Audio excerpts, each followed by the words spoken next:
Hello guys, this is Virendra Singh and welcome back at Mastercam Mill 3D Tutorials and Toolpath। Mastercam के previous video में हमने बात की थी कि किस तरीके से हम इस पार्ट को या कहूँ कि इस पर्टिकुलर पार्ट को हम किस तरीके से क्रिएट कर सकते हैं मास्टरकैम के अंदर। और इस वीडियो में हम समझने वाले हैं कि किस तरीके से आप इसके लिए सरफेस फिनिशिंग के सारे ऑपरेशन परफॉर्म कर सकते हैं। तो इस वीडियो में आप 3 अलग अलग टाइप के सरफेस फिनिशिंग ऑपरेशंस पढ़ने वाले हैं जिनके बारे में हम डीप में पढ़ेंगे। बट साथ ही जो इस वीडियो में आप नई चीज़ समझने वाले हैं वो ये है कि किस तरीके से हम ऐसा कोई भी पार्ट मशीनिंग करते हैं जिसके अंदर एक स्पेसिफिक अमाउंट में स्टॉक अवेलेबल हो। जैसे कि लाइक एज मेरे पास ये कास्टिंग किया हुआ एक पार्ट आया जिसके अंदर कि मुझे बता रखा है कि मेरे इस कंप्लीट पूरे के पूरे मॉडल में 200 माइक्रोन का एक्स्ट्रा मटेरियल है, या फिर कहूँ कि 100 माइक्रोन का एक्स्ट्रा मटेरियल है और यहाँ पे 100 माइक्रोन के मटेरियल को ही हमें यहाँ पे मशीनिंग करना है। तो सबसे पहले आप समझने वाले कि किस तरीके से ऐसे पार्ट को हम स्टॉक डिफाइन करते हैं, और देन फिर आप अलग अलग 3 टाइप के सरफेस फिनिशिंग ऑपरेशंस को समझने वाले हैं जिसमें कि हम टूल कंट्रोलिंग और भी बहुत सारी चीज़ों को समझेंगे। तो आइए समझते हैं कि किस तरीके से ये सारा प्रोसेस होता है इस मॉडल में। साथ ही साथ वर्कपीस के बाहर की तरफ डायमीटर में 110 mm का एक कंटेनमेंट बाउंड्री क्रिएट करके रखी है। तो अब उसके बाद मुझे नेक्स्ट स्टेप में क्या करना है, मशीन सिलेक्शन करनी है। तो इसके लिए मैं जाऊंगा मशीन मिल डिफ़ॉल्ट। तो इस वीडियो के लिए हम कोई भी रफिंग ऑपरेशन को नहीं समझने वाले हैं, हम समझेंगे डायरेक्ट कि किस तरीके से हम इसमें पार्ट में फिनिशिंग ऑपरेशन कर सकते हैं। बट जैसा कि मैंने आपको कहा था, फिनिशिंग ऑपरेशन करने से पहले मैं आपको बताने वाला हूँ कि किस तरीके से आप डिफ़ाइन कर सकते हो कि मेरे इस पूरे के पूरे पार्ट पर 200 माइक्रोन का स्टॉक है और मुझे उस 200 माइक्रोन के स्टॉक को मशीनिंग करना है। इसके लिए सबसे पहले तो मुझे इस पार्ट में पूरे पार्ट में 200 माइक्रोन का स्टॉक देना पड़ेगा। इसके लिए मैं जाऊंगा यहाँ पर मशीन टूल पाथ और सबसे पहले मैं जाऊंगा स्टॉक मॉडल। यहाँ पे मुझे स्टॉक मॉडल का नेम दे देना है। स्टॉक मॉडल का जो भी मैं कलर देना चाहूँ वो कलर दे सकता हूँ। फिर मैं मॉडल में जा करके यहाँ पर मैंने कम्प्लीटली अपना मॉडल सेलेक्शन कर सकता हूँ। जैसे ही मैं ये कंप्लीट प्रोसेस करता हूँ तो यहाँ पे एक ऑप्शन अवेलेबल रहता है एडिशनल स्टॉक। एडिशनल स्टॉक का अर्थ है कि जितना आप पार्ट के अंदर एक्स्ट्रा स्टॉक देना चाहते हैं कंप्लीट सारी की सारी सर्फेसेस पे, उतना यहाँ पे आप एक्स्ट्रा और एडिशनल स्टॉक दे सकते हो। जैसे ही मैंने ओके पर क्लिक किया तो जैसा आप देख पा रहे हैं यहाँ पर मेरा स्टॉक मॉडल क्रिएट हो रहा है और इस कंप्लीट पूरी की पूरी पार्ट पर या कहूँ इस पूरे के पूरे पार्ट पर मेरा ऑटोमेटिकली 200 माइक्रोन का एक्स्ट्रा मटेरियल आ गया है। तो जैसा आप देख पा रहे हैं, अगर मैं इसको आपको पार्ट अभी पास से ला करके दिखाऊं तो ये है हमारा स्टॉक मॉडल, ये है हमारा रियल सरफेस पार्ट।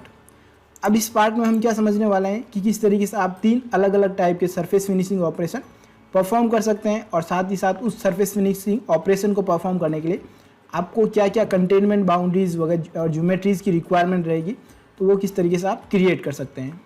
तो इसके लिए जो सबसे पहले ऑपरेशन मैं परफॉर्म करने वाला हूँ वो ये है कि जहाँ जहाँ आपको ये पार्ट दिख रहा है या कहूँ कि जहाँ जहाँ पर ये आप पॉकेट्स देख रहे हैं, तो सबसे पहले मैं पॉकेट मशीनिंग करने वाला हूँ। तो इसके लिए मैं जाऊँगा मशीन बट देन मिल।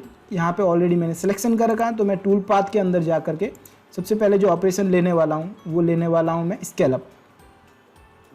तो यहाँ पे जैसे ही मैं जाता हूँ तो यहाँ पे ऑप्शन अवेलेबल है स्केल अप। तो सबसे पहले मुझे सिलेक्शन कर लेना है मॉडल। तो मैंने यहाँ पे मॉडल कंट्रोल ले करके सिलेक्ट कर लिया है। स्टॉक कितना रखना वॉल पे, स्टॉक कितना रखना फ्लोर पे, वो डिफाइन कर दूंगा। फिर मुझे यहाँ पे बाउंड्री देनी है, कंटेनमेंट बाउंड्री। तो मैं अगर यहाँ पे कंटेनमेंट बाउंड्री में जाऊँ तो जैसा आप देख पा रहे हैं मेरे पास कोई भी स्पेसिफिक कंटेनमेंट बाउंड्री अवेलेबल नहीं है जिसको मैं यहाँ पे डिफाइन करके मशीनिंग कर सकता हूँ। तो इसके लिए मैं क्या करूँगा, यहाँ पे मैंने इसको एक बार थोड़ी देर के लिए छोड़ दिया है। फिर मैं जाऊँगा टूल और यहाँ पर मैं इसके लिए एक बॉल नोज टूल सिलेक्शन कर लेता हूँ। तो इसके लिए मैं 5 mm का बॉल नोज सिलेक्शन कर लेता हूँ। फिर मैं जाऊँगा कटिंग पैरामीटर और यहाँ पे ऑप्शन रहता है एक्सटेंड इनसाइड टू आउटसाइड, इसे अनमार्क कर देता हूँ। और साथ ही साथ मुझे कितना स्टेप और देना है इस पार्ट के लिए, और परसेंटेज ऑफ टूल डायमीटर 100%। फिर मुझे जाना स्ट्रिप एंड ट्रांजिशंस में हम हमेशा लेते हैं स्ट्रिप एंड सेलो, जो एज पर रिक्वायरमेंट जो भी लेना है वो ले सकते हैं। और यहाँ पे last and final option minimum vertical retract, और इसे ऑन करके फिर मैं कर देता हूँ ओके। जैसे ही मैं यहाँ पे ओके बोलता हूँ तो जैसा आप देख पा रहे हैं यहाँ पर मेरा ऑपरेशन परफॉर्म होना या कहूँ कि ऑपरेशन क्रिएट होना स्टार्ट हो रहा है। बट अब अगर इसको आप थोड़ी टाइम में जब हमारा ऑपरेशन क्रिएट होगा तो देखिए आप किस तरीके का ऑपरेशन बनाएं। मेरा पूरे का पूरा पार्ट जो है एक ही बार में मशीनिंग हो रहा है। बट मुझे क्या करना है, यहाँ पे ओनली मुझे क्या करना है, पॉकेट्स एरिया ही मशीनिंग करना है। तो उस केस में मुझे क्या करना पड़ेगा, मुझे डिफ़ाइन करना पड़ेगा कि मेरा पॉकेट एरिया कहाँ है और कौन कहाँ उसके पैरामीटर्स हैं। तो इसके लिए मुझे क्या करना पड़ेगा, ओनली पॉकेट एरिया को ही डिफ़ाइन करना पड़ेगा। तो मुझे इसके लिए ज़रूरत है पॉकेट एरिया पर कंटेनमेंट बाउंड्रीज़ की। इसके लिए मैं जाऊँगा wire frame, curve on edge, और यहाँ पे इसको सेलेक्ट करूँगा इस एज पर, curve on edge this edge, curve on edge that edge, curve on edge that edge, curve on edge that edge, curve on edge that. जैसा आप देख पा रहे हैं मैंने सभी कर्व्स पे, या आप कहूँ कि सभी सरफेसेस के जहाँ जहाँ मुझे जिन पॉकेट्स को मशीनिंग करना है वहाँ वहाँ मैंने एज कर्व क्रिएट कर लिया है। फिर मैं जाऊँगा पैरामीटर्स में, फिर से tool path control, tool path boundary, और मैं इस पर सेलेक्ट करके जहाँ जहाँ मुझे ऑपरेशन को कंट्रोल करना है वो सारे के सारे मैं पॉकेट्स को सिलेक्शन कर लूँगा और मैं बोलूँगा ओके ओके एंड रीजनरेट। तो जैसा आप यहाँ पर देख पा रहे हैं, जैसे ही मैंने ये प्रोसेस कंप्लीट किया तो यहाँ पर मेरा ऑटोमेटिकली जहाँ जहाँ हमारा सरफेस मॉडल था वहाँ के हिसाब से ऑटोमेटिकली मेरा टूल पाथ क्रिएट हो गया है। तो इस तरीके से मेरा ओनली इस केस में क्या होगा, जो मशीनिंग होगी वो ओनली जहाँ मशीनिंग होगी वो ओनली हमारे सरफेस मॉडल में क्रिएट होगी। बट अब यदि इस पार्ट को देखें तो नीचे की तरफ का जो बॉटम एरिया है यहाँ पे मेरी रेडियस है 1.5 की, तो मैं ये टूल लेने वाला हूँ 1.5 के लिए मुझे 3 mm का बॉल नोज लेना है। तो इसके लिए मैं टूल चेंज करके 3 mm का बॉल नोज ले लेता हूँ और यहाँ फिर से कटिंग पैरामीटर में आकर के स्टेप ओवर वैल्यू को थोड़ा सा कम कर लेता हूँ और मैंने कहा ओके रीजनरेट। तो जैसा आप देख पा रहे हैं मैंने यहाँ पे जहाँ जहाँ मुझे पॉकेटिंग में मशीनिंग करनी थी वहाँ पूरे के पूरे कंप्लीट एरिया में मैंने यहाँ पे मशीनिंग कर ली है। अब फिर मुझे क्या करना है, आप इसके बाद एक और ऑपरेशन समझने वाले हैं। जो अगला ऑपरेशन हम समझने वाले हैं वो है हमारे लिए, जो हमने प्रीवियस वीडियो में भी बात की थी, वो है हमारा स्पाइरल। तो आइए समझते हैं कि किस तरीके से आप स्पाइरल ऑपरेशन को क्रिएट करते हैं। तो इसके लिए मैं इसी ऑपरेशन को कॉपी कर लूँगा, फिर मैं इसी ऑपरेशन को पेस्ट कर लेता हूँ। फिर मैं जाता हूँ पैरामीटर, सबसे पहले मुझे जाना है टूल पाथ कंट्रोल के अंदर और यहाँ पे मुझे फिनिशिंग के अंदर सिलेक्शन कर लेना है स्पाइरल ऑप्शन। फिर मुझे जाना है model geometry stroke 00 tool path control.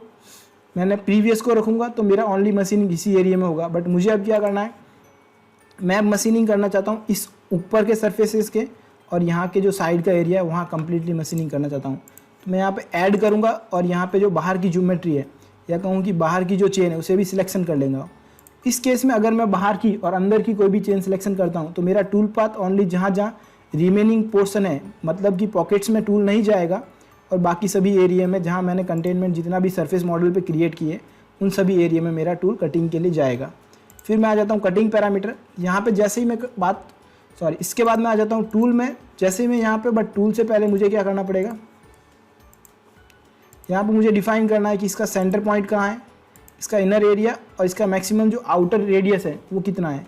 वो सारी की सारी मैं वैल्यू यहाँ पे इनपुट कर सकता हूँ। तो ध्यान रहे कि ये जो आपको वैल्यू लिखनी है वो आपको लिखनी है रेडियस में।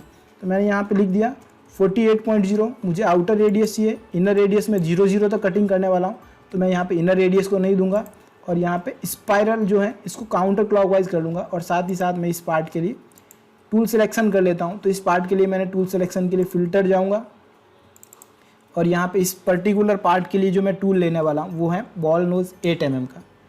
फिर मुझे यहाँ पे नेक्स्ट आ जाना है, मैंने बोल दिया ओके। और जैसा कि आप देख पा रहे हैं मेरा यहाँ पे टूल पाथ रीजनरेट पे कर गया।